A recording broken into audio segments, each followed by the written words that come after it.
राज्यात rickshaw taxi चालकांमध्ये संभ्रम निर्माण करणाऱ्या किंवा नियमबाह्य पद्धतीनं कारवाई करणाऱ्या आरटीओ अधिकाऱ्यांवरही कारवाई केली जाईल असा स्पष्ट इशारा परिवहन मंत्री प्रताप सरनाईक यांनी दिला आहे। त्यांनी आज राज्यातील मराठी भाषेच्या अस्मितेच्या मुद्द्यांवर पत्रकारांशी संवाद साधला। यावेळी शिवसेनेचे संजय निरुपम उपस्थित होते। सोबतच शासन निर्णयानुसारच कारवाई करण्याचे अधिकार आरटीओ अधिकाऱ्यांना देण्यात आले आहेत।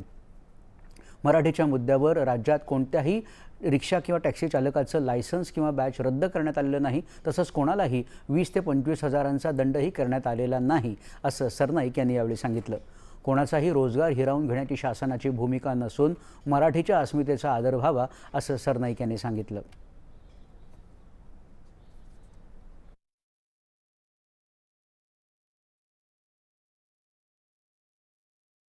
किंवा शासनाची भूमिका ही फक्त आणि फक्त मराठी अस्मितेविषयी आहे। कोणी जर बेकायदेशीररित्या मुजोरी करत असेल, मगरुरी करत असेल, आम्ही महाराष्ट्रात राहू, कामधंदा करू, पैसे कमवू आणि मराठीची अस्मिता आम्ही टिकवणार नाही, मराठी भाषेवर आम्ही प्रेम करणार नाही, तुमको जो करणे का करो, ही जर कोणाची मुजोरी असेल तर ती मुजोरी मोडून काढण्याचं काम परिवहन मंत्री म्हणून प्रताप सरनाईकला करावं लागेल।